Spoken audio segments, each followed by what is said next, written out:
माननीय हर्कराज राई, समय 7 मिनट।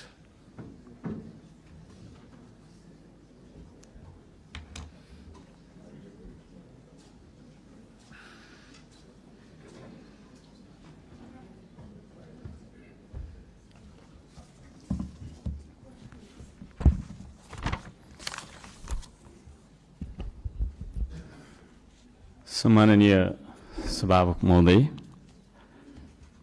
सर्वप्रथम त म सबैजनालाई हार्दिक शुभकामना र बधाई ज्ञापन गर्न चाहन्छु। आफ्नो मनको विचार राख्नुभन्दा पनि म जनताले हामीलाई के का लागि यहाँ पठाएका छन् भन्ने बारेमा बुँदागत रूपमा जनताका मागहरू वाचन गरेर सुनाउन चाहन्छु। तर त्योभन्दा पहिला चाहिँ हामीले पक्कै पनि देश बनाउनका लागि, देश परिवर्तन गर्नका लागि भनेर आएका छौँ। सबैभन्दा पहिला आफूले आफैलाई परिवर्तन गर्नुपर्छ भन्छु म।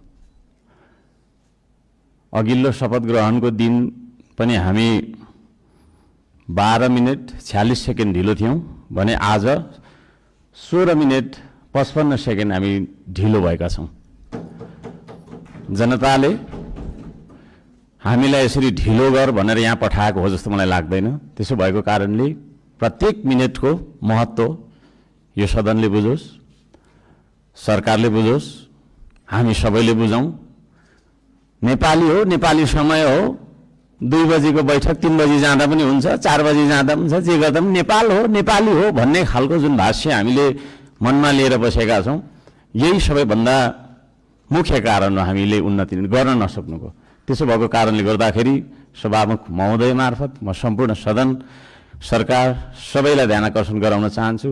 आउँदा दिनमा हामी बैठक सुरु हुनुभन्दा थोरैमा पनि 5 मिनट अगाडि उपस्थित हुनुपर्छ, म यो माग राख्न चाहन्छु। हामी विभेदको अन्त्य गर्छौँ भनेर यहाँ भनिरहेका छौँ। भर्खरै पनि पूर्ववक्ता माननीयज्यूहरूले थुप्रै कुराहरू राख्नुभयो, आफ्नो मनको कुराहरू। तर यहाँ यही सदनभित्र पनि विभेद भइरहेको छ। सत्ता पक्षले 30 मिनट बोल्दा पनि हुने, 40 मिनट बोल्दा पनि हुने, प्रतिपक्षले अलि सानोले होइन 3 मिनटमा सकिहाल्नुपर्ने, 2 मिनटमा सक्नुपर्ने। हामी पनि जनताले चुनेर पठाएका जनमत प्राप्त जनप्रतिनिधि हौँ। त्यसो भएको कारणले गर्दाखेरि हामीले आफ्ना क्षेत्रका आवश्यकताहरू, आफ्ना तपाईको चाहिँ के अरे मागहरू राख्नका लागि प्रशस्त समय दिनुपर्दछ। त्यो खालको सदन हामीले बनाएर हामीले त्यो खालको सदन अभ्यास गर्नुपर्दछ भन्ने माग राख्न चाहन्छु। म आफ्नो मनको कथा म यहाँ गाउन चाहन्न। अब मेरो आफ्नो मन्तव्य राख्नुभन्दा पनि सरकारले कसो गर्नुपर्ने हो त? हिजो इतिहासमा हामीले के गर्यौँ, कसले के गर्यो, कुन नेताले के गर्यो, कतिको तपाईँको हामीले सङ्घर्ष गर्यौँ, के गर्यौँ भनेर आवश्यक छ जस्तो मलाई लाग्दैन। हामी के गरिरहेका छौँ आज र भोलि के गर्ने हो भन्नेतर्फ सरकारले आफ्नो नीति तथा कार्यक्रम बनाउँदाखेरि यस्ता कुराहरूलाई पनि समावेश गरोस् भनेर चाहिँ म यहाँ जनताको मागहरू, राष्ट्रिय स्वाधीनताको, हाम्रो सम्प्रभुताको, जनताले चाहेका कुराहरू के कस्ता छन् त भन्ने कुरा म बुँदागत रूपमा वाचन गर्न चाहन्छु। पृथ्वी रहन्जेलसम्म यो देश रहिरहनुपर्छ, हाम्रो देशको चन्द्र सूर्य अङ्कित झण्डा रहिरहनुपर्छ। त्यो मान्यता हामी राख्दछौँ, श्रम संस्कृति पार्टीले त्यो मान्यता राख्दछ। त्यसो भएको कारणले गर्दाखेरि देशको स्वाधीनता, भू राजनैतिक सन्तुलन र असंलग्न परराष्ट्र नीतिलाई बचाइराख्न सैन्य रणनीति उद्देश्यका साथ सुरु गरिएको असमान राष्ट्रघाती व्यापारिक सन्धि सम्झौता एमसीसीलाई खारेज गर्नुपर्दछ भनेर म माग गर्न चाहन्छु। 2 नम्बरमा सीमावर्ती क्षेत्रमा छिमेकी मुलुकहरूले गरिरहेको गतिविधिलाई सक्रिय रूपमा नेपाल सरकारले निगरानी राख्नुपर्दछ र संयुक्त राष्ट्र सङ्घ लगायतका निकायहरूमा गएर हाम्रो देशका 4 किल्ला कतिवटा हाम्रो भूगोल भन्ने सिमाना यकिन गरेर सिमानाको रक्षार्थ नेपाली सेनालाई खटाउनु पर्दछ भन्ने म माग राख्न चाहन्छु। नेपाली जनताले यो माग राखेको कुरा म जानकारी गराउन चाहन्छु। जनताले सोझै चुन्न पाउने प्रत्यक्ष कार्यकारीको चुनाव गर्नेतर्फ सरकारको नीति तथा कार्यक्रम अगाडि बढोस्। यदि सरकारले 2/3 नजिकको सरकारले त्यो कुरा अगाडि सार्छ भने त्यसमा हामी सबैले सहयोग गर्नुपर्दछ। नम्बर 4, जेनजी आन्दोलनमा डिस्कोड चलाएर जेनजी बालबालिकाहरूलाई स्कुल ड्रेसमा आन्दोलनमा बोलाउने, शान्तिपूर्ण आन्दोलनलाई भड्काएर हिंसात्मक बनाउने, आन्दोलनमाथि अन्धधुन्ध गोली चलाएर दमन गर्ने, 23 गतेको घटना घटाउने, साथै 24 गते सिंहदरबार, संसद भवन, सर्वोच्च अदालत जस्ता सरकारी भवनहरू जलाउने कृत्य गर्ने मान्छेहरूलाई पनि तपाईँको चाहिँ के अरे कारबाहीमा ल्याउनका लागि उच्चस्तरीय छानबिन समिति आयोग गठन गर्नका लागि हामी माग गर्दछौँ। 5 नम्बर, सम्पत्ति छानबिन तथा शुद्धिकरण अभियान सुरु गर्नुपर्दछ। सबैभन्दा पहिला अहिले सरकारमा रहेका मन्त्री परिषदका सम्पूर्ण मन्त्रीहरू, सांसदहरू, हामी सबैजना सबैको तपाईँको चाहिँ के अरे हाम्रो सम्पत्ति छानबिन हुनुपर्दछ। हामीबाट सुरु गर्नुपर्दछ त्यो चिज, किनभने हामी नियम कानुन बनाउने भने हामीबाटै त्यो कुरा लागू भएर जानुपर्दछ। हामीले बनाएको नियम कानुनले अरूलाई मात्रै ठ्याङ्ग्रोमा कस्ने खालको व्यवहार हामीले गर्नु हुँदैन भन्ने माग राख्दछु। शिक्षालाई जीवनोपयोगी बनाउनु पर्दछ। उत्पादन, निर्माण र आविष्कारसँग जोड्नु पर्दछ शिक्षालाई। शिक्षा भन्ने बित्तिकै कथा पढ्ने विषयवस्तु होइन, त्यो भन्ने बित्तिकै उत्पादन, निर्माण र आविष्कारसँग जोडिनु पर्दछ भन्ने हाम्रो माग हो। त्यसतर्फ सरकारले ध्यान दियोस्। हप्तामा 3 दिन मात्रै थ्योरी पढ्दाखेरि हुन्छ, 4 दिन विद्यार्थीले उत्पादन, निर्माण र आविष्कारसँग जोडेर क्रियाकलापहरू गर्न सक्नुपर्दछ।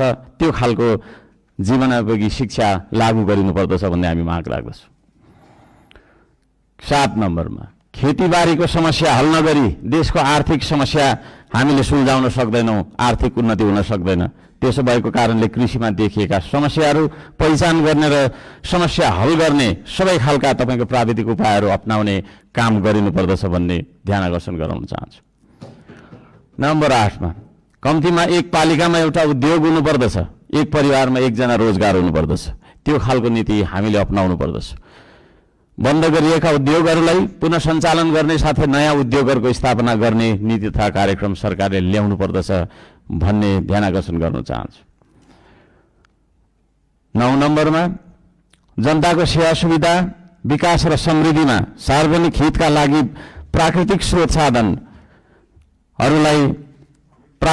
साधन ढुङ्गा, गिटी, माटो, खोला, नाला, खानी, खनिज, वन जङ्गल जस्ता स्रोत साधनका सदुपयोग गर्न पाउने गरी सहज किसिमको चाहिँ नियम कानुन बनाउनु पर्दछ। कहीँ कतै हामी हुन्छ म सक्छु अब र यी सम्पूर्ण स्रोत साधनलाई परिचालन गरेर चाहिँ हाम्रो देशलाई समृद्ध बनाउनतर्फ हामीले ध्यान दिनुपर्दछ भनेर भन्न चाहन्छु। म यहाँ शुभकामना मात्रै दिनुभन्दा सरकारको नीति तथा कार्यक्रमको कुन दिशामा जानुपर्दछ भन्ने एउटा सल्लाह सुझाव र प्रस्ताव प्रस्तुत गर्न चाहन्छु। प्राकृतिक संरक्षण गर्नुपर्दछ, संस्कृतिको प्रवर्धन गर्ने र प्रवृत्तिको विकास गर्ने नीति सरकारले लियोस्। सुशासनका निम्ति भ्रष्टाचार तपाईँको चाहिँ अन्त्य गर्ने, निष्पक्ष, मितव्ययी, पारदर्शी, जवाफदेही, दूरदर्शी, परिपक्व र दीर्घकालीन कामहरू गर्नेतर्फ सरकार अगाडि बढ्नुपर्दछ। देशभरि शान्ति सुव्यवस्था कायम गर्नका लागि आवश्यक उपायहरू अपनाउन जरुरी छ। खाने पानी, स्वास्थ्य, शिक्षा, सडक, बिजुली बत्ती जस्ता आधारभूत आवश्यकताहरू परिपूर्ति गर्नतर्फ हाम्रो ध्यान जानुपर्दछ। राम्रोसँग अध्ययन नगरी हतार सरकारले ल्याएका कार्यक्रमहरू लागू गर्नु हुँदैन।